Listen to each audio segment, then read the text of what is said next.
What makes me really happy with this show so far is the consistency.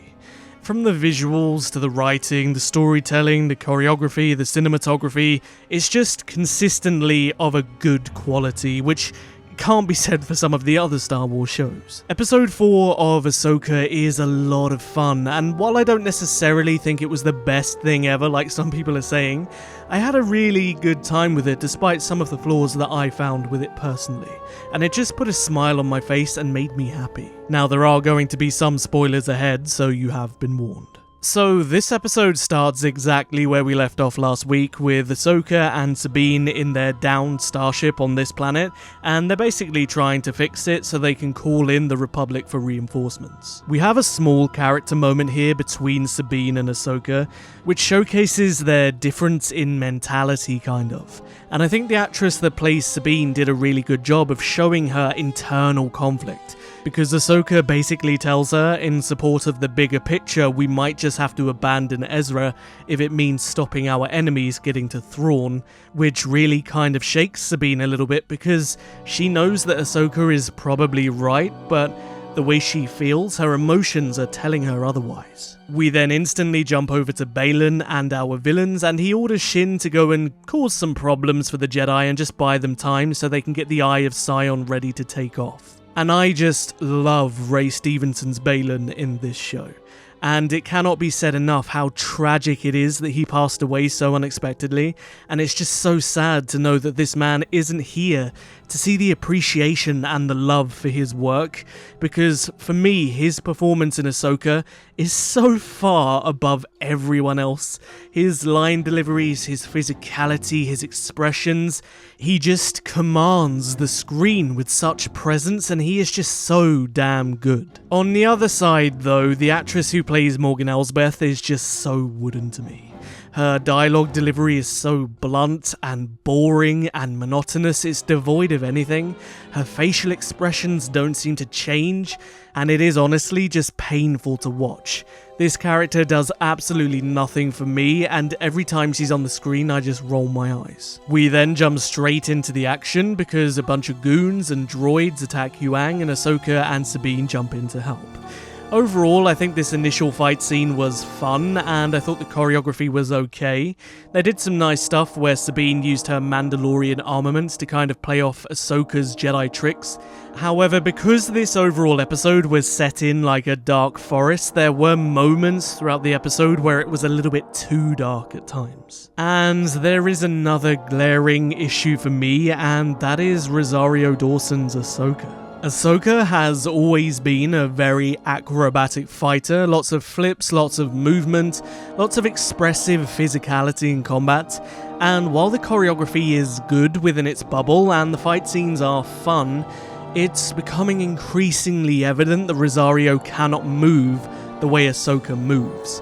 Her fight scenes are very standstill, very slow, and there's very little in the way of physical expression. And it's really evident in not only this fight scene, but the fight scene with Marok, the fight scene with Baylan. She's just not allowed to move like a graceful dancer in the way that she does in pretty much every other piece of media when she's fighting. And the more I watch of this show, the more it's becoming really, really glaring. With that said though, I guess they really can't do anything about it. They have to have the head tails, and this is a trade-off for that, but I'm finding Ahsoka's fighting to be really static and not very true to the character. We then jump over to Hera, and she is essentially preparing to go against the New Republic to help Sabine and Ahsoka. She has a bunch of X-Wing pilots that support her, including that dude that shows up in like every single Star Wars show at the moment. The old X-Wing pilot guy whose name I never remember.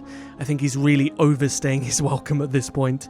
However, I found a part of this moment to be utterly ridiculous. Hera is on one of the New Republic's ultimate flagships. She's surrounded by a giant fleet, and for some unknown reason, she decides to take her son with her. Now, her son is probably in the safest place he could possibly be. She then decides to take him on a dangerous mission to a completely unknown planet where all of her enemies have congregated. This just seems like a really out-of-character decision for Hera, and a really dumb one too. We then jump back to the fighting in the forest, and now Shin and Marok have arrived, and things get a little bit more serious.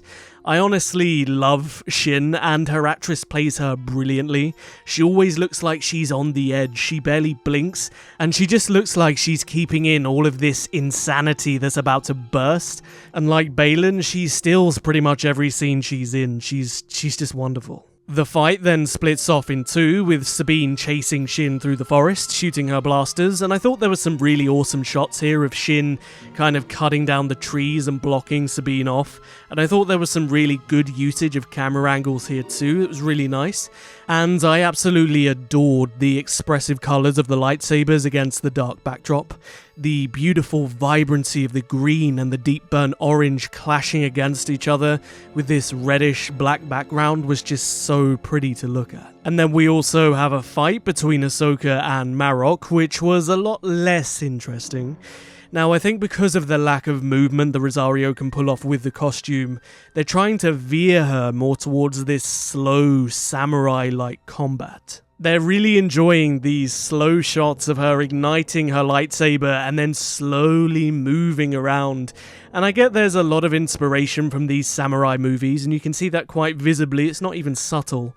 But again, like I said, it makes her fight scenes a little bit one-dimensional, a little bit slow, and very unlike the Ahsoka we're used to. Marok, on the other hand, does the traditional Inquisitor thing where he puts the lightsaber in front of him and it starts spinning, and he tries to look all intimidating. But Ahsoka's got so much more experience, and she just kind of slices him down with one hit. And also, just like that, everybody's theories were wrong, including mine. Marok turned out to be no one. He instead just blows up into dust, kind of like an animated piece of armor. I'm assuming this is Night Sister magic, but it's not really explained. However, I'm not overly disappointed that Marok is no one or has no character of his own, because the truth is Baylan and Shin are worth their weight in gold in regards to screen time, and the more time we spend with those two is honestly worth the irrelevancy of Marok. Ahsoka then trusts Sabine will be able to deal with Shin, so she runs on ahead to confront Baylan. And the two of them have a dialogue exchange which I thought was really good, but again, Baylan steals the show. His dialogue delivery is just so captivating and he's so regal. And you can't help but think there's something going on with this character, there's something we haven't seen yet, because he genuinely doesn't seem evil. What he is doing, he genuinely believes to be for the greater good, and obviously as a massive fan of KOTOR and Revan, I just love villains whose motives are kind of unclear and kind of sit within this grey area, where they might be doing bad things for a good cause, you don't really know. I get that kind of vibe from him. The two then have a lightsaber battle. Again, fun, good choreography, although nothing spectacular. I think this would have been much better if Ahsoka did utilize her acrobatics and her speed. It would have been nice to see that contrast against Baylan's huge stature and his slower combat style. And what I find funny here is that Baylan does more acrobatic movements than Ahsoka. Again, really glaring. As they're fighting though, Baylan makes some really interesting remarks about how she leaves nothing but destruction in her wake, just like Anakin, and that he wants to make a better world, alluding to that mystery, to that kind of captivation that draws you into his character. What is he trying to do? Why is he fighting the seemingly epitome of good in Ahsoka Tano and saying that she is the problem, that she is the destruction? Now, Ahsoka does kind of get the better of Baylan for a moment though, which gives her enough time to run over to the map, which is transmitting the coordinates to the Eye of Sion, and she breaks the connection. However, this has some kind of strange effect on her, which I think is going to be relevant as we move forward. Meanwhile, Sabine does lose in a fight to Shin, but because the map stops transmitting to the Eye of Sion, she doesn't kill Sabine and she immediately runs back to the star map. And when Ahsoka sees Shin, this kind of breaks her concentration. She thinks that Sabine is dead for a moment, and it was interesting to see Ahsoka kind of give in to her anger, because she grabs Shin with the Force and she smashes her against a rock, which I thought was really cool. Anyway, because Ahsoka's focus was broken, she's worrying about Sabine. Baylan then gets the upper hand on her and forces her towards the edge of a cliff. Sabine does arrive in the end and picks up the map and threatens to destroy it, But Baylan doesn't seem to care, and he just pushes Ahsoka off the cliff into a bunch of water below either way. And this kind of shell-shocks Sabine a little bit. Baylan then uses the Force to kind of read Sabine's emotions and feelings, and he plays on that with kindness. Again, a great performance. The way he shifts from aggression and fighting to empathy and nobility is just exquisite. He tells Sabine that the map is the only way to get to Ezra and that she has already lost so much and she didn't deserve to lose any more, and we learn that all of her family died on Mandalore. He promises to Sabine that no harm will come to her and that he will bring her to Ezra, to which Sabine gives in and gives in to her attachments and gives Baylan the map. Now, there was a moment here where I felt this may be out of character for Sabine. She just basically gave up, which isn't like her, but we do have to consider the fact that she has lost all of her family since Rebels. She seemingly has lost Ahsoka, and with Ezra, she is desperate for somebody she can save.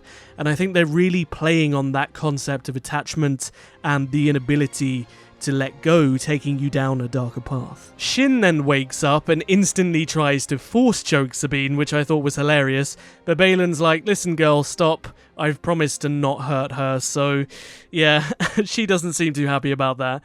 And then the Eye of Sion then jumps into hyperspace with everybody on board aside from Ahsoka, and Sabine is in handcuffs, and Hera and the X-Wings do arrive, but they are way too late. And this was an awesome but small sequence, because the hyperspace ship was a literal ring.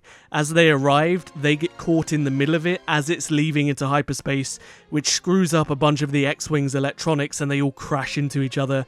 I just thought this was well shot and it looked pretty cool.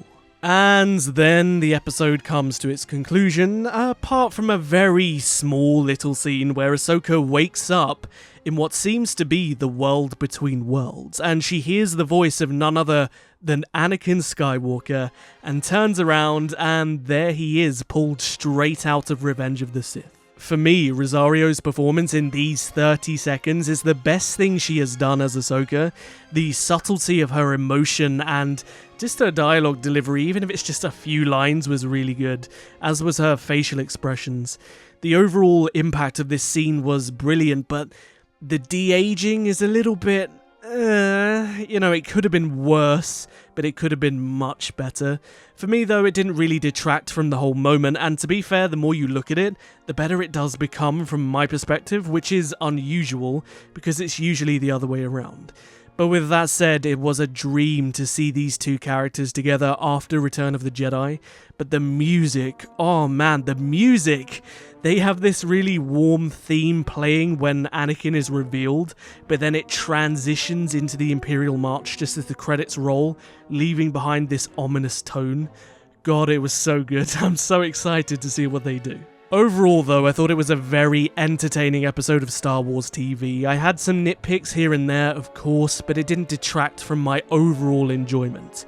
And the world between worlds is inherently a very controversial idea, but it could allow for some incredible storytelling if it's done right. So I'm really excited to see where they take it. I can't wait for episode 5. Also, a quick nod to the music, again, exquisite, hands down the best soundtrack for any Star Wars show by far. As always, if you enjoyed the review, don't forget to hit the like button, it helps me out a great deal. And if you haven't, perhaps consider subscribing so you're notified for next week's review of Ahsoka when it goes live. I'll see you guys in the next video. But until then, may the Force be with you. Always.